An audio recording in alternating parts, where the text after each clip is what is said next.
Welcome back. And today we are doing a project update video. Sundays ordinarily is our project day, but today I thought I would catch you up with our projects in the works, where we're going with them, what they look like now, and of course, I want your feedback. So we'll see you in a minute.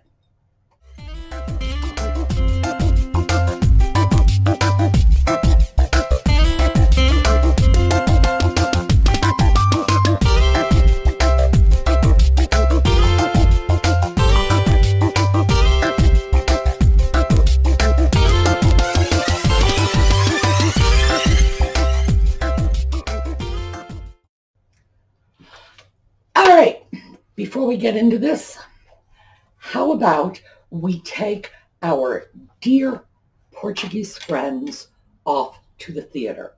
Now, for those of you who are not familiar with this book, and for those of you who are, I just beg your indulgence so that we can let the new folks know. This is a book called English as She Is Spoke, and it was written in 1855 by Senors da Fonseca and Senor Carolino. And these were some delightful, brave Portuguese gentlemen who did not speak a word of English, did not even have an English-Portuguese dictionary. They had an English-French dictionary and a French-Portuguese dictionary. And based on those two volumes, they created a handy little traveler's guide for Portuguese people who are visiting English-speaking countries. And trust me, with this guide, you would fit right in. So, off to the theater. This section is entitled For the Comedy. For the Comedy. Where you go to the theater yesterday? Yes, sir. I want to see the new play, in which did to play an actress which has not appeared on any theater. What do you say of the comedy? Have her succeeded? It was a drama. It was whisted to the third scene of last act. Because that? It want the vehicle, and the intrigue, it was bad conducted. So that they won't waited even the upshot? No, it was divined. In the meantime, them did deliver justice to the players, which generally have play very well. That is right. At the exception by oneself, who had land very much hers part. I want to have not any indulgence towards the bat buffoons. Okay. It wondered the spectadors.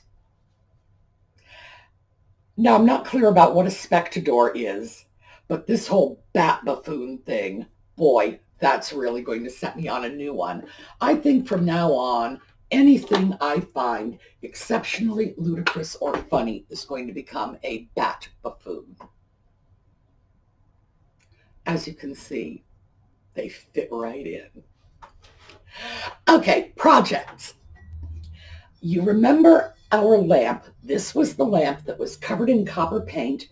We used oven cleaner to get rid of the paint. It was so incredibly successful. As you can see, not a lick of damage to the lamp. Paint's all gone. Easy as pie. But we need a base for the lamp. Now, we did a short nipple lamp wiring, but this rim does not have enough of a lip for us to get purchase on the other side of this to do this as a short nipple lamp. We have to have a base. So, off to Michael's. Here is a nice little piece of wood. It's nicely carved. It is going to be our base. It'll look a little better when it's properly lined up. It is a little larger than I would have wanted ideally. This lamp probably had a metal plinth type base, might have even been filigreed. That was often the case with lamps like this. But here, let me get that out of the way. So we have that base, and then I grabbed some little round beads, which are going to be feet to raise this base. Because the lamp has a lot of sort of coffee brown shading, I think I'm going to try to pick that up in the color that I use to stain the base and the little feet. However, there's a new product I want to try. So once this is stained and it's got its little feet screwed on there and it's drilled out for our lamp pipe in the middle, I'm going to try this. This is a gold paste product. Now, we'll be using this together. I want you to see how this goes on. You either brush it on with a brush or you can use a soft cloth to rub it on, and it will leave a lot of gilding. Well, as much as I want. It will leave heavy gilding if I wanted, or light gilding. And I thought this would be a very good chance to try out this product. And what we're going to go for is enough gilding on the base to be compatible with the gilding on the lamp. So that's where that project is at. We have our supplies, and now I need to get going to work on that. Another ongoing project. Remember our little Munich, it's a little porcelain water pitcher. And of course, as you can see from the size, it's a child's water pitcher, a toy, or a little souvenir. It has a city scene from Munich on it. The colors are red, white, and blue, a little brown, and some green. I went through my plate bag and I found this. This is a cottage garden from England, and of course it's got England right on the top of it. We've got the same color combinations: red, blue, white, green, brown. This is going to be the bottom plate on this tidbit tray, which now has a theme, and that theme is international gardening. We've got Munich, we've got England. I'm going to look for one or two plates that have some geographic location on it. It would be lovely if I could find one that said France or Canada or something like that and had flowers or gardening. As you can see, the plate has a very, very strong gardening theme, as does the fact that we've got a little watering can here. So I'm going to be very picky about these next plates. This plate, as you might notice, still has the price tag on it. This was a community aid purchase some time ago. And as I often said, as Jocelyn and I wandered through the community aids, their plate prices were just crazy. I mean, those Dolores Umbridge kitten plates for $6 was ridiculous. No wonder they were sitting there month after month. But this plate appealed to me. I originally thought it might make a nice wall clock, but as fortune would have it, we have an even better project. So one or two more plates. Because of the size of this bottom plate, I would really like to get a bread and butter plate and a saucer and do a very large tidbit tray on this one. But we will see how well my luck holds out. Another tidbit tray project in the works, and this was our little teapot, child's teapot lusterware. It's a Japanese piece, beautiful peach lusterware, nice design. And right here is a really darling lusterware plate. This is Japan as well, same peach color. So this is the start of this piece. Obviously, this is a saucer. It will be the top tray. And I need to find at least one more plate for this, something larger, at the very least a bread and butter plate size, possibly a full dinner plate size. A bread and butter plate is 6 to 7 inches. A salad plate is around 8. A dinner plate is 9 to 10. And those are rough measurements. As you look at old china, you will see that nothing is carved in stone. A saucer should be around 5 inches. It can be anywhere from 4.5 to 6 inches. So when I speak about these plate sizes, I'm speaking in the vaguest possible terms. We could very easily find something that, a salad plate, a dinner plate that's small, a charger plate, but we need at least one more plate for both of these. But I wanted you to see where we are at this point. Okay. New project. This, and here, let me slide this out of the way so you can actually see it. This is a grandfather clock face. This came to me from one of our viewers, Floating Brook. She won the compact and has that beautiful 19th century Georgian revival home and a whole ton of grandfather clock faces. So I got this in the mail a couple of days ago. And I just said, okay, steampunk. This is absolutely going to be a steampunk project. But it's not going to be classical steampunk. It's going to be my own version of steampunk, which is a little different. I have the clock mechanism because I want this to be a working clock. And as you can see, I already have the center hole here. Clock mechanism will come through from the back. However, I have gears that are very close to this hole and will interfere with the clock mechanism. So we are going to take a Dremel with a cutoff wheel, and we're going to take off this top burr that holds the gears in place. We're going to do this on all 3 of these little gears, even though we probably only need to do it on 2. But the reason we're going to do all 3 is, hey, we're doing a steampunk project, free gears. Then we're going to take the cutoff wheel and cut the rods that hold these. They hold these, just maybe a quarter of an inch proud of the back of the clock. We've got to cut those off, and we're going to use the cutoff wheel on our Dremel to do this.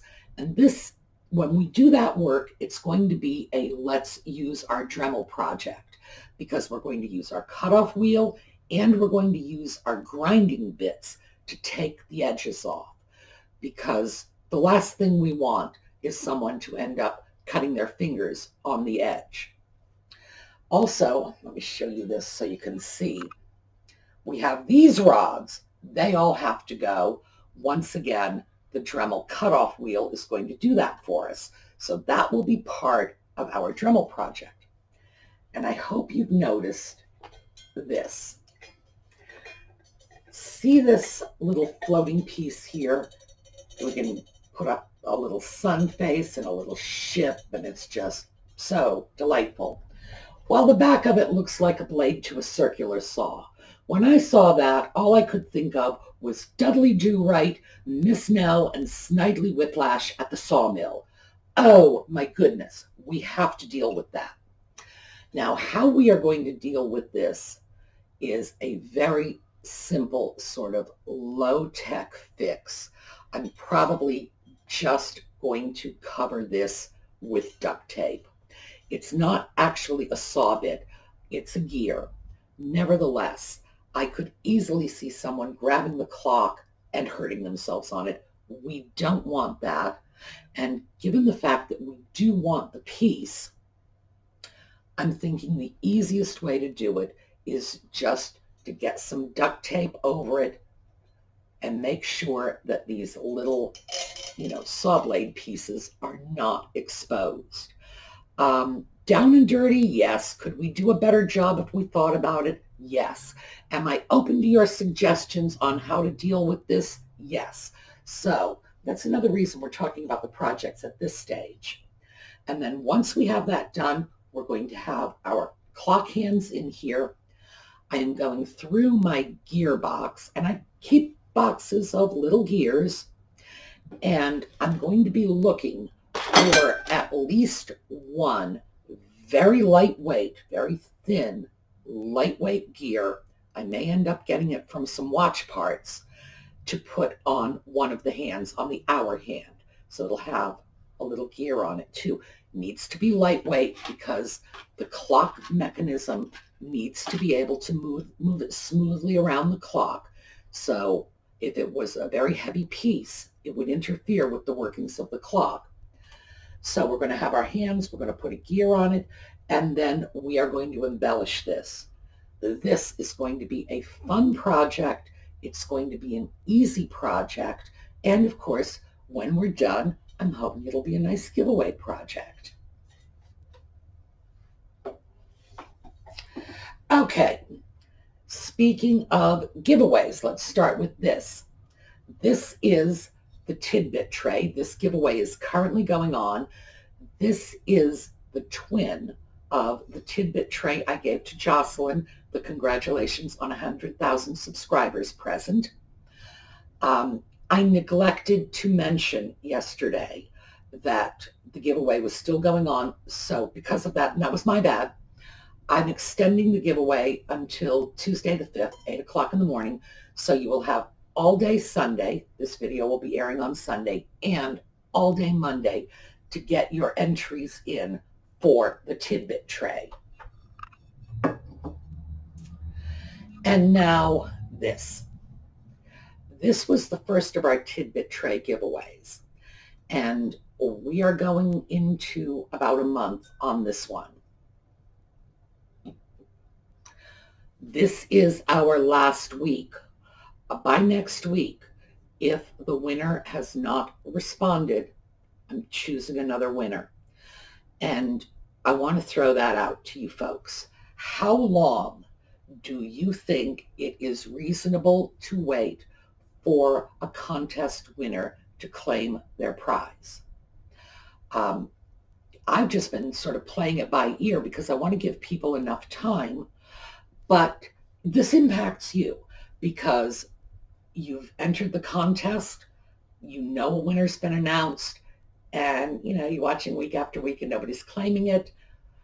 So you can look at it from both sides. You can look at it from the point of view of someone who might have won a contest and for some reason might not have been able to get in touch to claim the prize, but also someone who wanted that prize very badly and wouldn't mind a second chance at it. So why don't you tell me, how long should we wait after announcing the winner? Because I announced the winner in the videos and I put the winner's name in the video notes. And I will do that for every subsequent video until either they claim the prize or I have declared them missing in action. So let me throw that out to you. How long do you think it's reasonable to wait? 2 weeks, 3 weeks, 4 weeks, 6 weeks? Just let me know. Because I want to be fair to everyone. I want to be fair to the winner, but I also want to be fair to all of the people out there who wanted the tray just as much, posted an entry, and are watching it go unclaimed week after week, which has to be disheartening. I mean, I'm sure it is. So you folks let me know, and we will establish this policy together going forward. Well, sorry for that brief interruption. It is late afternoon, early November, South Central Pennsylvania. The lighting is changing as we speak, so I had to go and adjust the blinds because it was getting a little twitchy. We have, while we are on the subject of giveaways, we have some pictures of the plate clock giveaway. This went to Patricia Medlin, and here are pictures of the plate in its new home.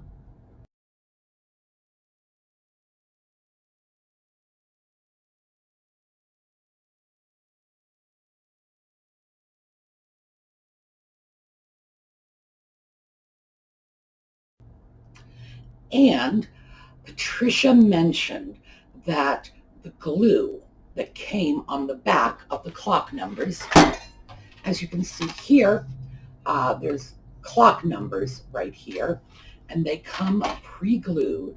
She said one of the numbers fell off. I cannot say I am surprised because that glue was not very good. So, again, learn from my mistakes. That's what I'm here for.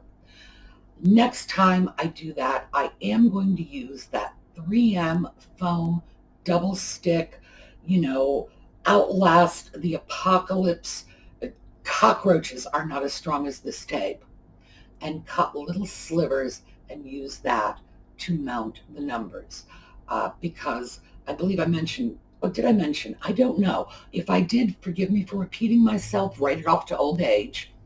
But I have a table that was made from the base of a piano stool, the kind that has a wooden screw that allows you to spin the seat and raise and lower it. This is just the base portion. I got a little marble top, put it on there, and I held the top in place with some 3M double stick foam tape, 5 pieces, bang, bang. This was over 40 years ago. I flipped the table over. I said, well, I'm going to mark where I drill and then turn it back. But of course, I couldn't get the top off. I was tempted to go after it with a crowbar, but of course I was sure that I would break the marble top before I got it off. Over 40 years ago, that table is still stuck together with this 3M double stick foam tape, and I pick it up by the top all the time, walk it around. The base just stays put. Over 40 years. That tape is fantastic. So definitely, next time you find yourself at Walmart or any discount store, grab yourself a roll of that. You are going to find a lot of uses for this. Just make sure that you reconcile yourself to the fact that this is permanent, because the only time I've seen this tape let up at all is when it's in conditions exposed to a lot of water or moisture. If it's in a reasonably dry location, in other words, a table sitting in your living room, a clock on your wall, that stuff is going to stick forever. Okay, so we have our project update. We're going to get your feedback on the length of time. We're going to wait for our contest winners to claim their prizes. We have extended the time on this contest to go right through Tuesday morning the 5th to make sure everybody who wants to enter has a chance to enter. And I will see you all tomorrow.